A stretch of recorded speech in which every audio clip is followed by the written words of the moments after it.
And so you're a real estate guy. You use cost segs all the time, I'm sure. That's not just for professional real estate people. Like, I know you don't want me telling everybody the secrets, right? But like the reality is as an individual a business owner, you can take advantage of the things that Michael's already taken advantage of, guys. Like, use that to your advantage.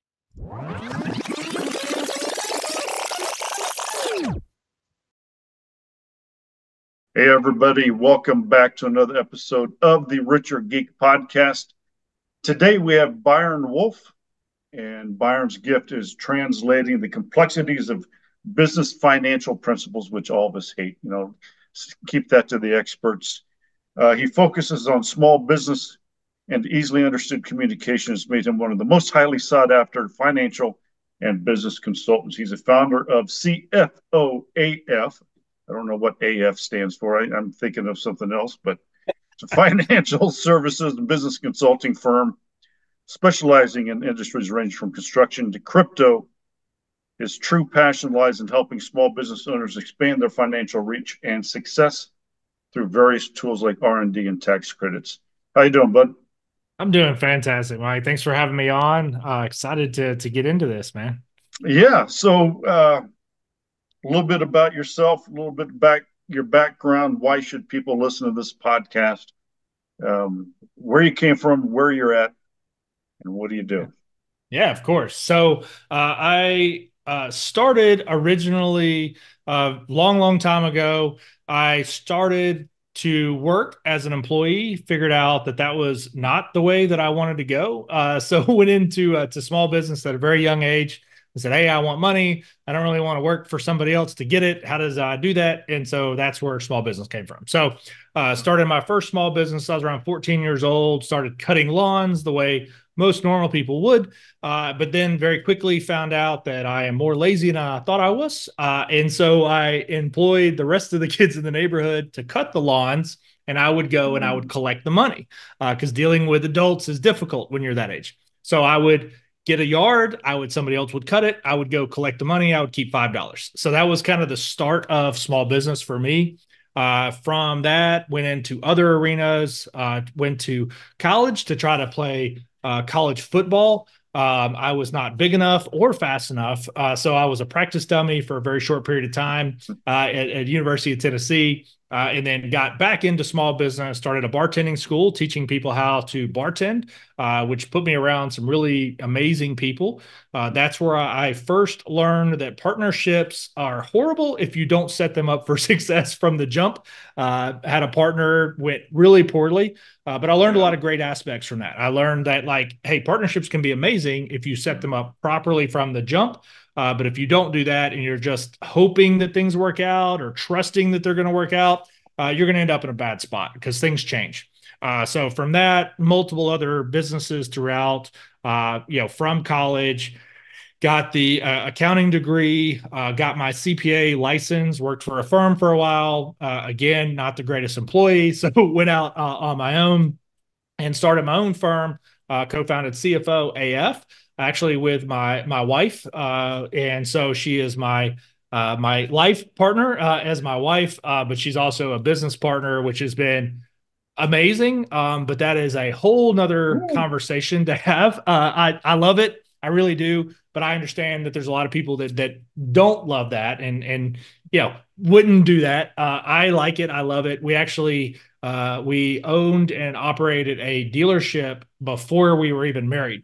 So we were in business together before we were even married, which is again another story, but it's kind of crazy. But from that, we've grown together. We've learned the lanes. We work really well with each other, which is amazing. But we are very, very specific. Like, my lane is my lane, her lane is her lane, and we have learned that that is the way that we work well together. So we have built this. We've got a massive team at this point. We're full service from bookkeeping all the way to CFO services. Even with the tax strategy that comes in play, big difference between tax strategy and tax prep. We're looking to save you a bunch of money on taxes, not just give you a tax bill after running your numbers through our DDU computer. So we do all of those things. I love what I do. I really, really do. I love helping businesses to find new profit, new cash flows. I love taking businesses that are built from love and turning them into really big profit centers that allow people to have the life that they've only ever dreamed of. So that's the spot that I really love to be in. So I tend to focus in the fractional CFO space, but again, we'll full service bookkeeping all the way to the fractional CFO. Yeah, and that's so nice because it's instead of like now I have five people that I have to juggle because they all do all the same things. Yeah, It'd be so nice just to have one umbrella, one company that I work with. Um, yeah. at what point in a business, and these are things that I've learned and made mistakes at the earlier, um, when I first started my business. But what are some of the concepts that trip the business owners up at the beginning? Is it, well, I can just do it on my own?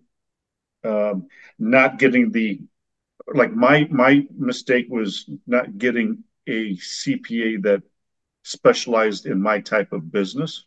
Mhm. What are some of the things early on that a business owner really needs to watch out for?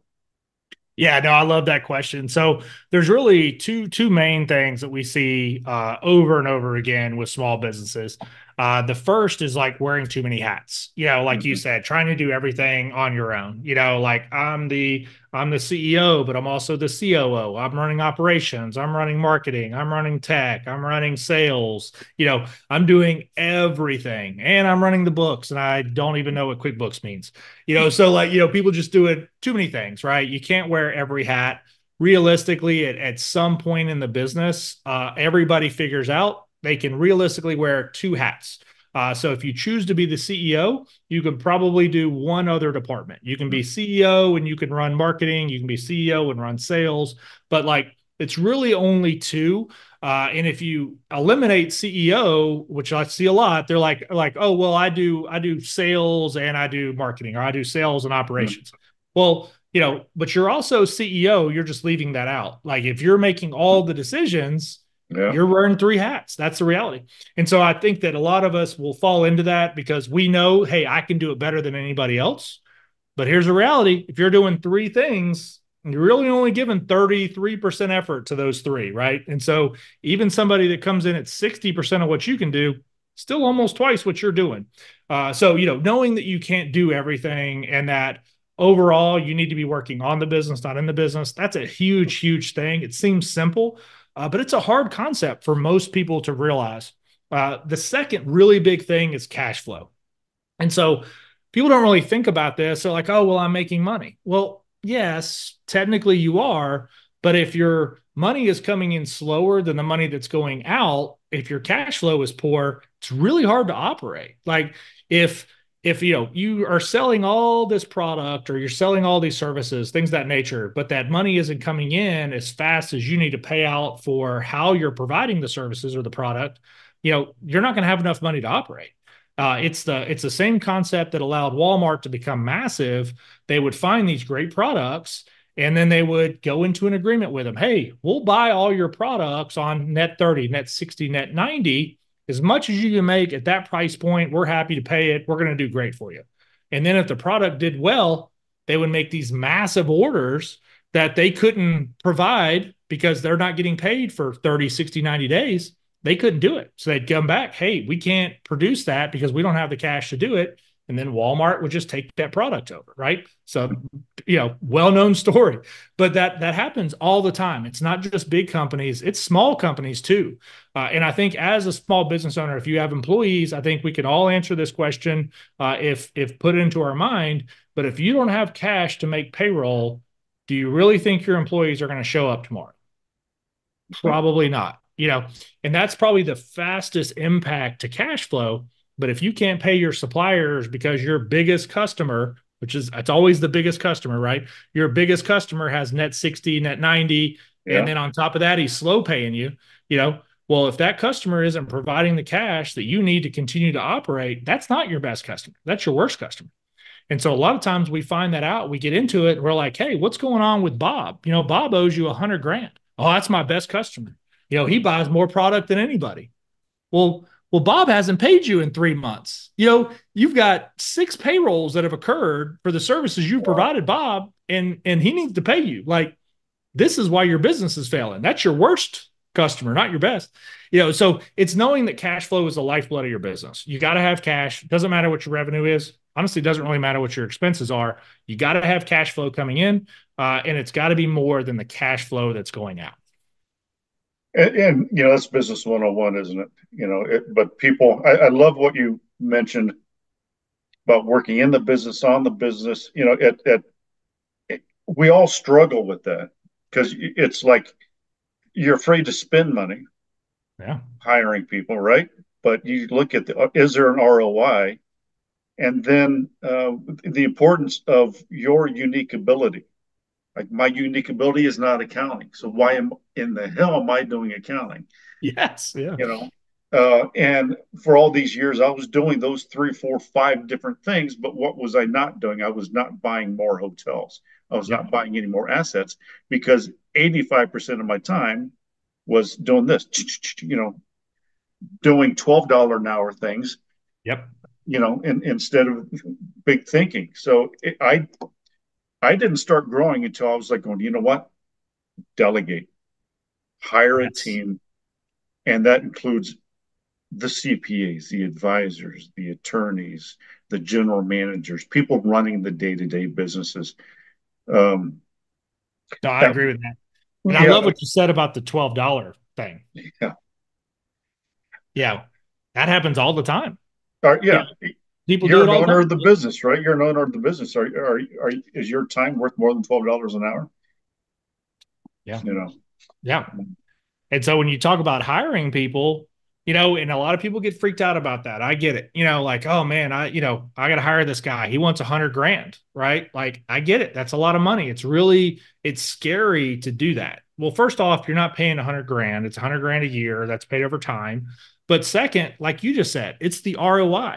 If that guy, or female, sorry, I didn't mean to put it on a guy, but that employee that you're going to pay 100 grand to is bringing in 500 grand to the company, and you're at a 50% profit margin. I mean, that's a good rate. Like, that's 250 to the bottom line in profit that costs you 100 grand. And if they're a high level employee, they could probably manage themselves. They're not going to need a lot of input. But like you said, the $12 an hour, like, how easy is it to bring in the low level $12 an hour person that can take over those small menial tasks that you're really wasting your time on? But you're now providing a job, you're providing an income to somebody that may be at that skill level. That may be where they mm-hmm. live, right? That $12, they may be as good as it's going to get for them right now, right? But Right. you're going to give them that opportunity to make money, better their life, increase their skill set. Maybe that $12 employee becomes that 100 grand employee because they're watching what you're doing. They're learning your business. They become so invaluable to you that you gladly give them 100K because they're generating 500 or more $1,000 in your business. So no, I love what you said. I love ROI. Don't do the menial tasks. I couldn't agree with that more. That was great insight. Yeah, thank you. And for those listening, it's like, you don't have to. You can also hire VAs. Yeah. You know, when I first started out, it's like, oh wow, I can hire these people. They want to work for $5 an hour, $7 an hour, no benefits, and Yep. they actually want to work. Yeah. Yeah. Which is amazing, right? Which is amazing. So don't get me started on that part. Yeah. Well, yeah, um, and that's the range, right? Like, and we have some that work in our organization, really like admin type stuff.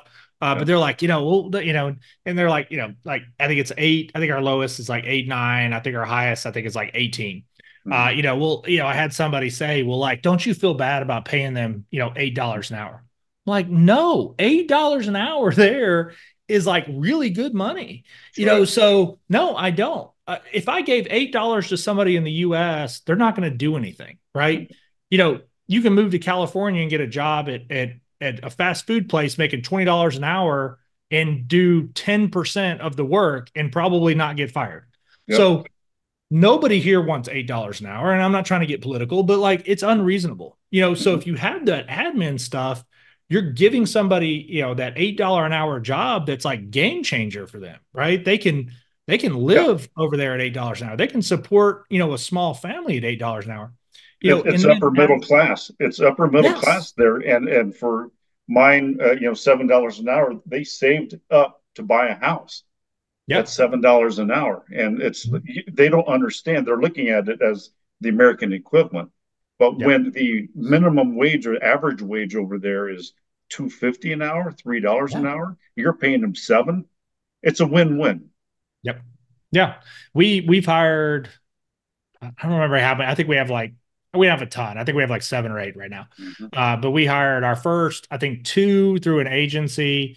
Our third one was kind of through an agency, but it was a referral from one of the first two. After that, it's all been referrals. And Yeah, and this is the point I make to people that say, how do you get away with $8, $10, whatever? The every single employee after those first three that we've got that's overseas has been a referral because of the fact that we pay that. Like, yep, and that blows their mind. They're like, oh, they want to come work? Yes, because they know that we provide a good work environment. We're not unreasonable on hours, expectations, anything like that. And we're paying in that $8 to $10, range to start. Like, that's really good money. So we don't have to recruit. We're not interviewing. We have a stack of people that want to work for us for that pay. So I feel like if that's the reality, then there's no way I can feel bad about an $8. Like I know I'm sure, doing a service, to them. But you're right. I mean, yep, that $18 an hour task that you're talking about, that can be taken over by a $7 an hour VA, most of them, right? yep, Unless it's something on site, but that can be taken over. So if you're worried about hiring that first employee or bringing somebody into the fold, that's a great place to start. Like the impact of that, I mean, we can all do the math. $7 an hour, give them 40 hours a week. I mean, that's nothing. Like that's literally nothing. You and I, well, I don't want to say that. That sounds conceited. I'd say we burn that on, dinner, but yeah. Well, I we mean, do. it's Yeah, yeah, most people yeah, have, right? So try it out, give it a couple of weeks, see what happens. sure. Like, if you can start to give some of that stuff away, almost all of us will start to realize once we start giving stuff away, we start to step up our own game and we can do more stuff. Like to your point, you can buy more properties, get more hotels. Like those are the game changers. You digging into your credit card statement and finding that, that second Netflix charge for $11.99 a month, like, woo, you saved $12. That ain't moving the needle, like, I Yeah, mean, it's just not right. yeah, that's true. Now, we've talked a little bit about working smarter, not harder, by learning your unique ability, delegating things. What are some of the other ways that people can increase the business profitability by focusing on some of the other important stuff? What are some of the things that we haven't hit on? Yeah, no, I love that. And I'm going to rephrase a little bit what you said, but I Mm-hmm. love what you said. So it's increasing the profitability, not increasing the revenue, right? Mm-hmm. And so I take a lot of slack because I tell people a lot of times when I come into it and they say, oh, well, I'm doing this in revenue or I'm doing this or we're going to do this next year. I don't care about your revenue. I don't care. The only thing I care about is your profitability. Yeah. Like you're making revenue, that's fantastic. Let's focus on your profitability. Let's focus on what you're taking home, right? And to that, I only focus on profit because I think that's the most important thing. I think what you keep is way more important than the brag of, oh, I made this much money. I had this much revenue. Well, if you didn't make any money, if the end of it, you've got a net loss, that's not a good situation. So profit is everything. And so based off of that, we're going to get real granular, right? Eventually. But in the beginning, let's just focus on the main aspects, right? Let's pick out your major KPIs, key performance indicators, right? And let's start to manage those. What does your payroll look like, right? And we can break that down even further, right? Like what's your total payroll? How does that relate to the business? Can we reduce that, right? Can we make it more efficient to create more profit or create more revenue using the same staff, the same number of people? Mm-hmm. And then like what's your ratio of direct to indirect? Because the reality is there's always those indirect people that aren't really generating money, but they're supporting the people that are your workers or your salespeople or whoever's providing the service or the product, There's always that indirect, right? So what's your ratio? And this is different for all industries, but realistically, you should have one support person for every 3 to 6 direct people, direct labor, right? So if you've got for every worker you've got an admin person, you've got way too many admin people. Like we got to eliminate that, or we got to find some efficiencies. And then like kind of a reverse is the marketing, right? I tell you all the time, I don't care what you spend on marketing. I only care about the ROI of your marketing. So if you spend $1, you need to have a certain ROI, return on investment, that comes back on that dollar. So if you're at a 10% profit margin right now, that means for every $10 that you bring in, you only get to keep $1 of it. So if you're going to spend $1 in marketing, that's your break even. If you're going to spend $1, you better make $10. You need a 10-to-1 return. If your profit margin's 20, for every $10 that comes in, you get to keep 2. So if you spend $1, you better get a 5 or better return. So I don't really care what you spend on marketing. Let's just make sure that it has ROI that makes sense, right? And some people say, well, I need a budget on marketing. No, you don't. You just need to make sure you're getting a good return on investment, because here's the reality. If I can spend 100 grand and make $1 million and keep $500,000, and then I can do that times 2, I'm going to find another $100,000, right? Yeah, absolutely. Yeah, who cares what your budget is? So I think that's very important. But then you also got to look at all the other stuff, like what's your fixed overhead versus your variable, right? So what are those fixed costs, those things that even if you don't make $1, you're going to have to pay for, right? Because that's the first part of the break-even analysis. Like, how many dollars do I got to make this day, this week, this month, this year, whatever? How many dollars do I have to make to afford to continue to operate? If your rent's $10,000 a month, you got to make $10,000 to cover rent. Doesn't matter what you do outside of that. You got to get there first, right? And then you got to cover utilities and all the other stuff. So what's your fixed and what is it in relation to your revenue? What's your profit look like? And so fixed overhead, I got no problem with that going up. I just want to see the percentage going down, right? So you can increase the dollars, but let's make sure that your fixed overhead, that, those things that are just, you're going to have to pay them regardless. I want that to continue to be a smaller and a smaller percentage of your revenue.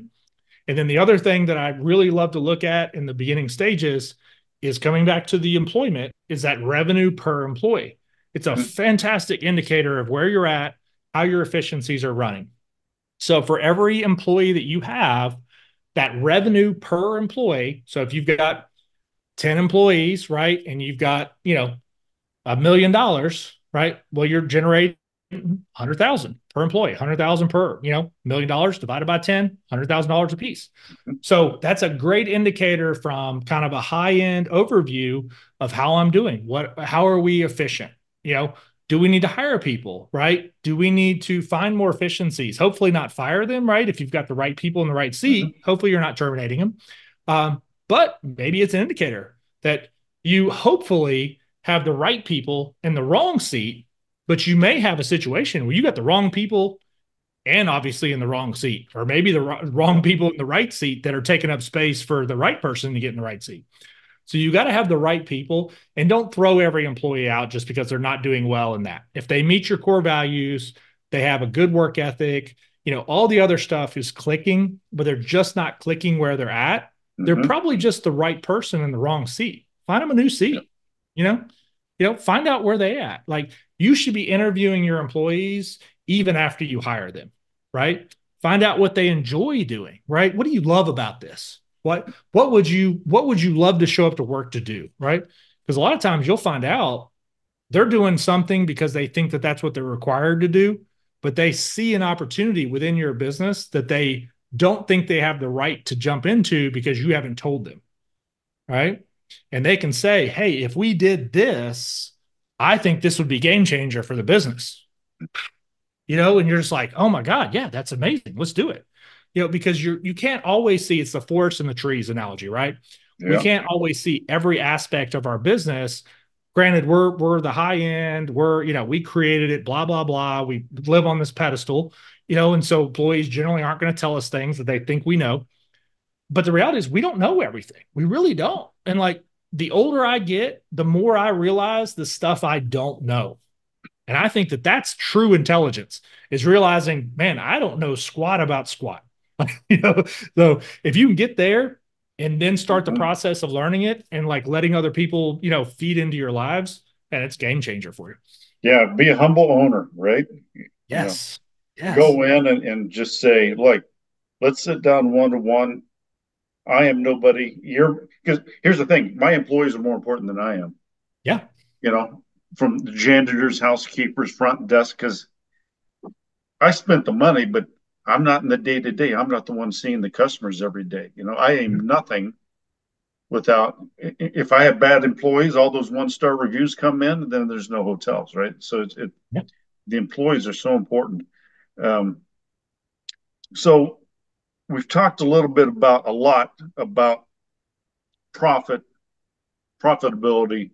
Now let's get towards that end of the year and maybe a quarterly stuff. Now let's talk about maybe part that people don't really know a lot about, and that's tax strategies in order to save some of that profitability, the NOI at the end or the EBITDA at the end. What are some of the proactive things, breakdown tax strategies that, at kindergarten level Yeah. that Yeah. that we can take away from? Yeah, you nailed it, right? We got to be looking at it quarterly. You can't get to the end of the year, and say, "Oh, what should we have done all year?" Right? You need to be Mm-hmm. looking at it quarterly. You should have forecasts, like, "Hey, we're at this point. If we continue to do this, this is where we're going to end the year," and constantly be reassessing that. But if you're a $10 million business, annually, and the end of Q1, you're a quarter of the way there, you're at 2.5 million, you're a 20% profit margin, right? Like, you've got $500,000 in profit. If that continues, we're going to have $2 million in profit into the year, right? So we know from that forecast, I got to find $2 million in write-offs, or I got to find the equivalent tax credits for that tax. If your corporate rate 21% currently, hopefully it stays that way. Not going to get political, but 21%. So let's just call it 20. So if you're at $2 million at 20%, okay, I'm gonna have $400,000. So I've got to find $400,000 in tax credits, or I got to find $2 million in write-offs. That's really hard to do on December 30th, right? But if you're planning ahead, like you said, if you're doing it quarterly, the end of Q1, we're in April. Hey, man, we're on track. It looks like we're going to do 2 million. What do we need to do? What do we need to invest in? Right. And so breaking it down very simply, I'm not going to go into the 179, 168, but Mm-hmm. everybody knows what depreciation is, right? Yeah. And so you're a real estate guy. You use cost segs all the time, I'm sure. That's not just for professional real estate people. Like, I know you don't want me telling everybody the secrets, right? But like, the reality is as an individual, a business owner, you can take advantage of the things that Michael's already taken advantage of, guys. Like, use that to your advantage. You can get a cost seg, and we were talking about this earlier, but get a cost seg. And I'm going to do a quick analysis. So Yep. if we're looking at a building, and let's say it's commercial, right? And we don't have like any special things to get our down payment down. Let's say we're very traditional. We're looking 20% down is what we're going to have to do. So we're going to finance this building. We're going to have to put 20% down. Well, with a cost segregation study, you're looking at 30 to 35%. So in that 30 to 35% that you're going to get back, that 20% that you are investing in that property, now you have the loan, or the payments or whatever, you're putting 20% down, but you're recovering 30 to 35 in that cost seg, right? And so you put money out that goes into this property, but you get to write off first year 30 to 35% of that. So you essentially have made money by investing money, right? Which is crazy. I know it sounds nuts, but that's a reality. Okay. So that's cost seg. That's a property. You say, hey, I don't need a property, right? Well, maybe you need trucks. Maybe you need infrastructure, right? Maybe you need some equipment. Maybe you need a machine, right? Mm-hmm. 179, 168 comes into play. So everybody knows about the G Wagon, the 179 doesn't have to be a G Wagon, right? That's just a weight restriction. If it's not a weight, you can go 168 or buy a G Wagon if it makes sense in your business, whatever you want to do, right?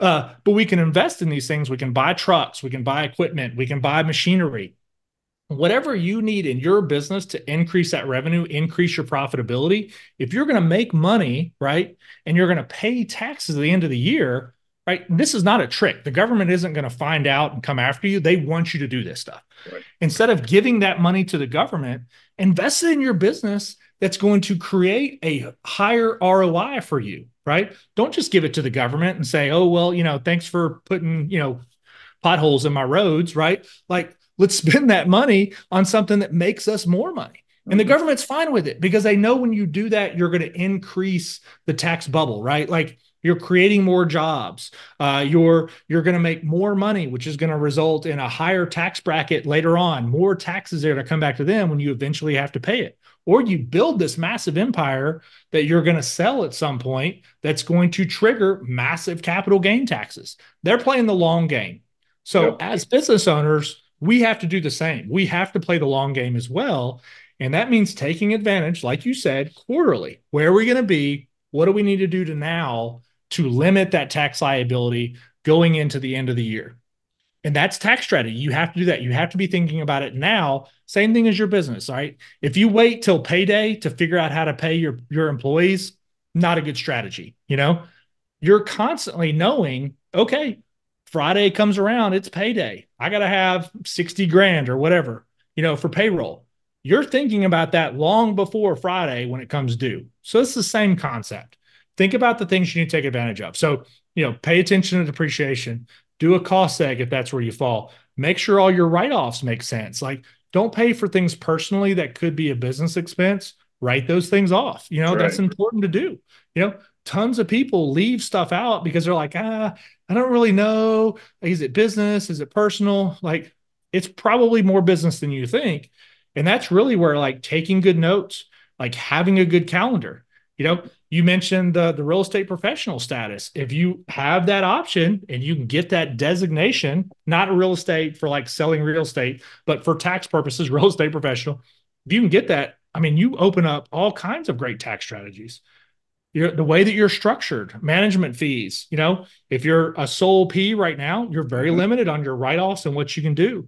Create an LLC, do an S corp, go C corp if it makes sense. Create a management company that oversees all your things. Instead of buying all those trucks in the business name, buy them in an asset holding company that can now lease that back to your business. You've increased your write-offs. You get that depreciation there, plus you get to write off on the leases, plus your business is taking care of the maintenance. There's tons of strategies you can take advantage of, right? But the thing that happens, and you mentioned this at the very beginning of this, is we try to do everything, And so we don't reach out to the professional and say, hey, here's my situation. What can I do to make it better? Right.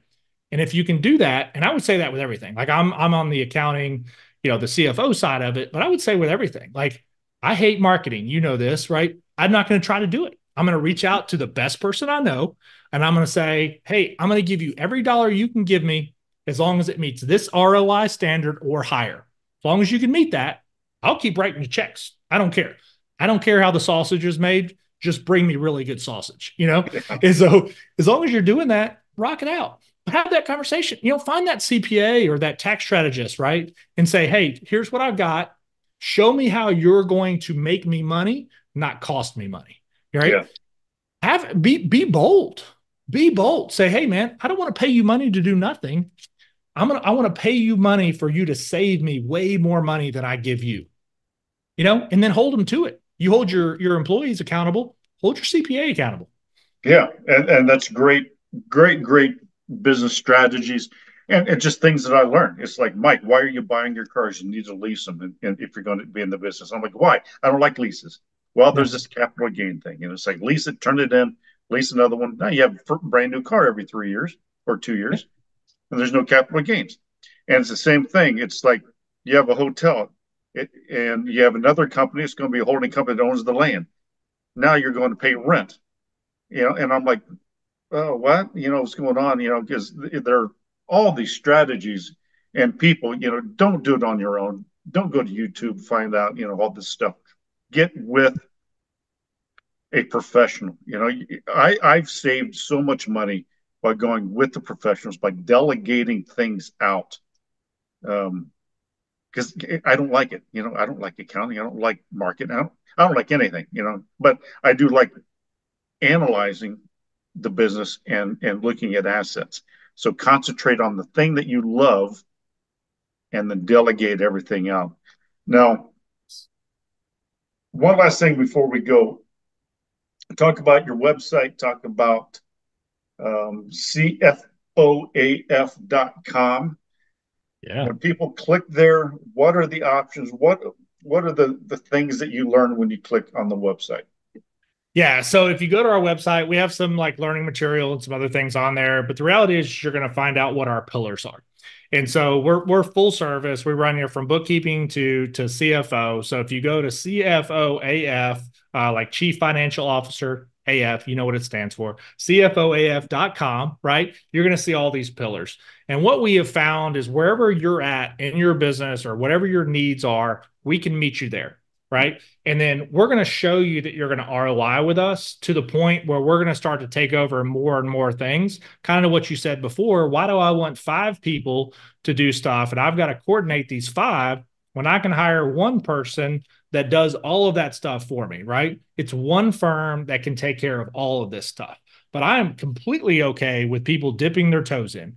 If you think your bookkeeping could be better, let us show you how much better it can be. And then you're going to give us your other stuff. You're going to give us your tax strategy. You're going to want that CFO insights. You're going to want the high level advisement that comes from that, right? But I understand. I want you to force people to show you that it's an ROI. I love that. We live on a raving fan mentality. All of our employees know. All of our clients, all of our customers need to become raving fans. If you can't turn a client into a raving fan, you're not doing your job or they're not our client, right? That's it. So I don't want people that say our services are okay. I want people that love us, that tell everybody else how amazing we are and how much money we've saved them and how we've grown their business and increased their profitability. Those are the stories I want. And so I know that we have to go out of our way to over provide for what we're doing. We have to exceed those expectations to create that. And so if you go to our website, you're going to see a lot of that. Reach out to us, schedule a call with anybody in any division. And every one of our clients knows, even if you're in one pillar within that, you have access to the whole team. So if you're just a bookkeeping client, for example, right? And I hate that, just a bookkeeping client. We all start somewhere, right? Mm-hmm. So if you're a bookkeeping client, you're like, hey, I just got a quick tax question. You have access to us, right? Like ask your rep, hey man, I got a quick tax question. But as soon as you onboard, you get a list of everybody in every department. So all you have to do, you're already in our system, you're in our ecosystem. You just reach out and you say, hey, so-and-so is my rep. I got a quick tax question. Can I hop on a call or can I shoot you an email or just send it, right? Like, hey, I'm with so-and-so, I'm bookkeeping. Here's my tax question. They know, all of our employees know, all of our partners know, we're going to immediately reach out. We're going to answer those questions because we know when we provide you additional services and we go above and beyond, that you're going to stay with us forever and you're going to become that raving fan client that we strive for. And what is your client base? We talked a little bit about the small SBA, small to medium size. Who is it that is your sweet spot? Yeah. As far as So your we client? we start with essentially that 1 million in revenue and kind of come up from there, but it's really anybody that SBA defines as a small business. Mm-hmm. So it's that 68 million dollars in revenue and down. Really, we're going to take on, everybody that falls in that. We don't deal with public companies at all. I love closely held companies. I feel like I can have the biggest impact there. But really that sweet spot that I love to work with is that 5 to 40 million, that kind of right in between where, you've absolutely crushed it. You've done an amazing job in your business. You've built something that is going to be a legacy holding, but now what got you there isn't going to take you to the next level, right? You've got to bring somebody in. You're starting to see it. You realize that wearing 4 hats isn't going to work. I've got to get down to 2, right? Mm-hmm. And so you realize that, and somebody needs to step in. I can have a huge impact in that arena because I've been there. I've grown them. I've sold them. I've been there. So it's not necessarily that I'm just a CPA that's never been there, never done that. That's what I did to get here. That's what I've done. I've grown it. And so I've grown businesses. I've sold businesses. I know what it takes to get there. I've been through it. And so for me to be able to show you the mistakes I made, right? You learn a lot more from your failures, you do from the wins, but show you what I did wrong and how I corrected that and what we did to grow this out on that financial side while still allowing that client to be the technician, to be the expert and what they do. If I can support them in that endeavor and increase that profitability and help them to grow to the point of an exit, man, that's amazing. That's the stuff I live for. I love it. And do you just do the business side? What if they have a bunch of LLCs that do the flow through? Do you do the business side plus their personal, the whole package Yep. for that? We know it's all connected. Yeah. So even with our tax strategy, we won't separate. So with tax strategy, it's a full look. So our tax strategy includes your business down to your personals. We want the whole thing. We're not interested in piecemeal. We want to know the whole plan so that we can really wow you with what we're going to do. So yeah, it's not just the business, but it's everything. It's business down to personal. I will say we don't do like individual W-2 taxes. It's not really what we do. That's not our specialty. We want business owners that are out there that are crushing it, want to do it. If you're a W-2 earner and that's all you're doing right now, like I have nothing against that. I'm not saying anything like that. That's just not where we specialize. I love business owners. I love guys that are out there like creating their vision, chasing their dreams. That's where I love to play. And so that's the like-minded people that we tend to bring in and tend to have the best results with as far as clients go. Perfect. Everybody, Byron Wolfe, www.cfoaf.com. Before we leave, I've got to plug our sponsor. Today's episode is brought to you by REI Words. They are your go-to SEO agency for increasing traffic to your website. Check it out at reiwords.com if you want to increase your traffic, build up your website, all the backlinks, all those ratings, all that sort of stuff that they do. They've done a fantastic job for a lot of people. Check it out at reiwords.com. Byron, it's been a pleasure. Thank you so much for coming on the Richer Geek Podcast. It's been enlightening. I think you might have a new client in myself, perhaps, but thank you so much for enlightening us. I appreciate it, man. Great show. I appreciate you having me on. All right. Take care.